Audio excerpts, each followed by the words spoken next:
Hey everyone, welcome back to yet another coaching video. Today we're going to be looking at some clips from a Grand Champ 2 coaching session that was really insightful and will definitely have some interesting things to listen out for. If you haven't already, be sure to join the SSL Academy. The link to our Discord is down in the description, and if this video was helpful, be sure to like, subscribe and let me know in the comments.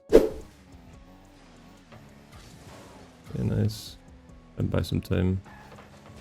How are you with like double touches? Pretty like if you- consistent for the most part. Like off the wall, just the side wall, the back wall as well. Yeah, I mean like not like the mechanic double touches, but more like to see if you have like possession and you hit the ball. Like I think the higher you get, you know, like when you hit GC it can start becoming a thing, but more like GC2 to like obviously pro level. Whenever you have the ball and you take possession, if you do one touch on the ball, it's pretty much always like a bad thing, you know? Aye, so you want to be like Never really so get here, anywhere. yeah, exactly. So here, like we see this guy's going back, and then we see this guy is all the way back in his net, you know? And maybe we can gather that information before. Alright, so we see this guy rotating back like behind us, like when he flips past us here. Yeah. And we can hear his engine. It's getting more and more distant. So just based off like audio, we can tell that he's gone back. And then we see this guy's gone back. So we have a lot of time, right? So I'd either just like take this down, or I don't think what you do is bad either. Like I think this could be a good play. Because this guy could pressure just you, right? taking control. Maybe if he's... you could take control, But you know, maybe you don't catch the audio cue or something like that, you know, it's easy to miss. Yeah. And in that situation, like what you do is good. But I would maybe get like a bit closer, and then I would pop it to the wall, and then make sure that you pinch it or something like that, you know? Or like catch it on the wall and then make a play along the wall. Yeah. Because when you do like those single touches, it's like it's a very normal thing to do, and it's kind of hard to iron out, you know? It's like it's a habit that you just get in Rocket League, you know? Like even pros will single touch it sometimes, you know? Yeah, I just gave away position. Exactly, yeah. Nice, take control of it. That's really good. That's kind of what I'm talking about, actually. You just did it there, you know? Like instead of tapping it once, you tapped it once and then stayed on it, you know? You just have to be doing this like all the time. Like light touches. Exactly, light touches, yeah.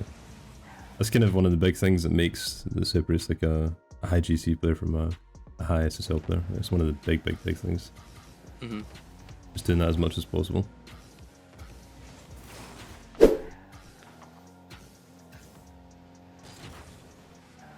Again, it's the same thing actually. Like, see here, we get that big like touch on it, right?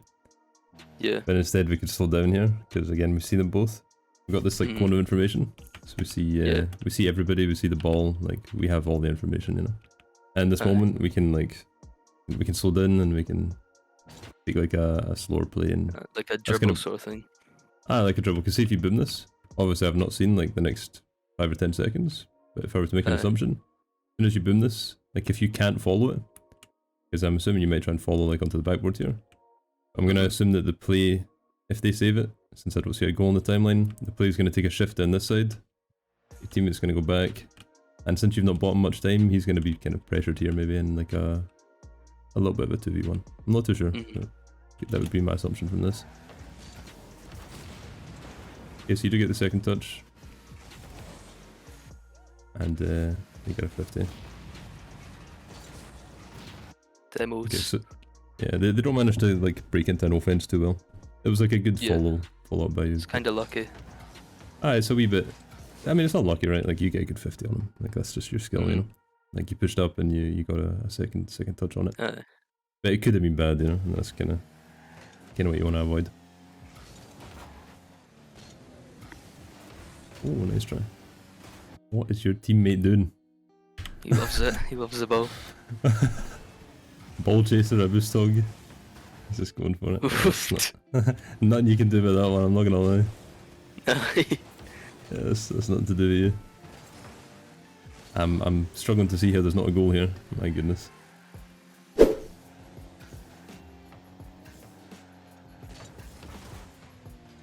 Single touch again. Yeah, very bad one as well.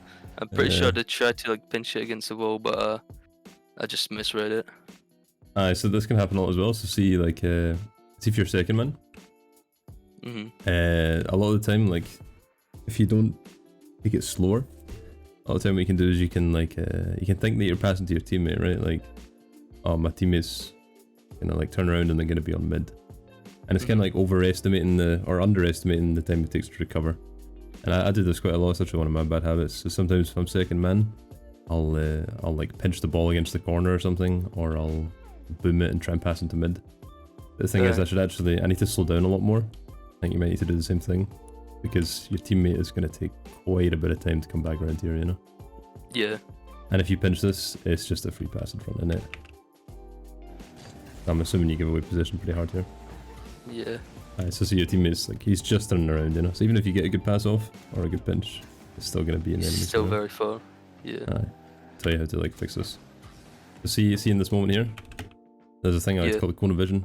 I don't know if you might have seen this in the most recent video, but it's like you have these moments where you see everything, and in this moment, you see both enemies are in the net, so you're just going to chill out. You're going to take it nice and slow, and that's it, you know? I should have. Sometimes if the play's going a bit too fast, like, you will just do a single touch, because you don't, like, or you can't gather all the information in time, or something's happening, and it's putting you off. But those are the kind of exceptions where it's okay.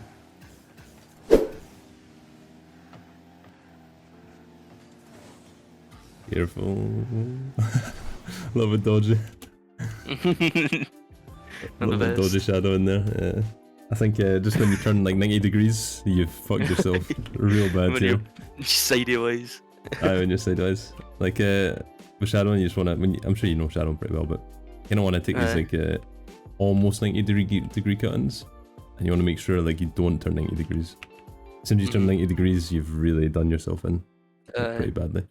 If you're like close to the ball, like what you done here. If you're close to the ball, it can be okay to turn 90 degrees, because sometimes you can take like a side flip 50, and those are pretty strong. So like if, let's say you were here, take like a 90 degrees here, it's not bad, you know? But since you're so far away, as soon as you turn 90 degrees, he can just go either way he wants, you know, and he's getting ready. Not a problem for him. And then you turn another 90 degrees. Yeah, oh god. It'll be 180. Oh, we're doing this way this time. Yeah. He fucking baited his. He baited you a wee bit. just when you're defending, focus on like coming in at like an angle, you know. I'm terrible at maths. I'd say like 70 degrees maybe, something like that, you know. Like I'd say the max you want to cut in is like maybe like that. Terrible straight lines, but something like that, yeah.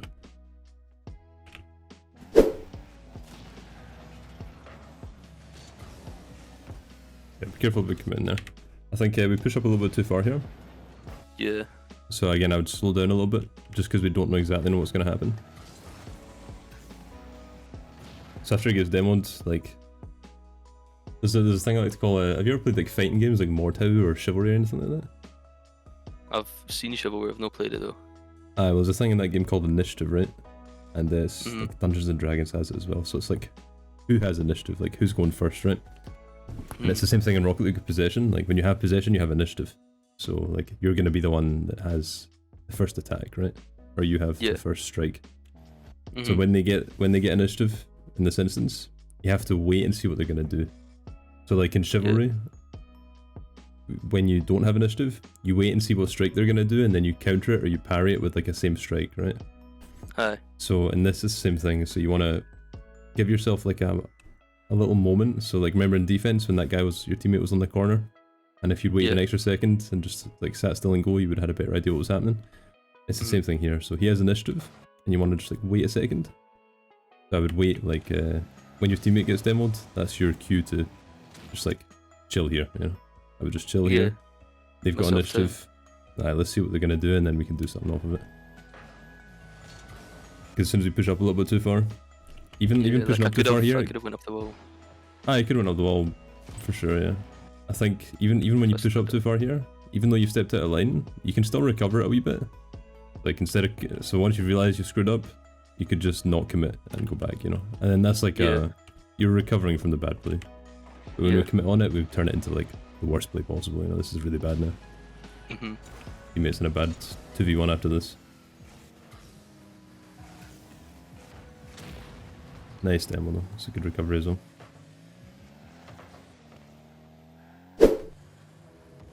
A bit dodgy. We steal their boost though, so that's good. Teammate, please. Teammate. No, I was waiting. I was like, what the hell? I know. Come on, where is he? He needs to take this ball. I was leaving it. Come on. Let's have like Just sitting still. Oh. He's shitting himself. He's having a wee bricked moment, I think there. Okay, so see here again. I hate to labour the same point. I think this could be like a big improvement point for you. It's just I can do it a lot. Yeah, I'm just saying you're doing quite a lot. Again, like, see how we have this. This is your perspective, right? See how we have this clear view to the right here. If I pan out, it's probably going to clear for a little while. Yeah, there he is. He's pretty far out, right? So we don't even need to look at him, but you can just use audio cues, right? And you see this guy's nowhere near you. Aye, so you just like, you can assume that he's not going to challenge, and you're going to know if he's challenging from audio. You can just like play a little bit slower here, and then as soon as you start to cut in right, I mean he is going for it, right? He's pretty close. As soon as you start to cut it in, you use the audio cue and you just like flick it to the wall, or you take a 50, you know. Instead of just like banging it, because again we kind of give away possession here, right? Aye.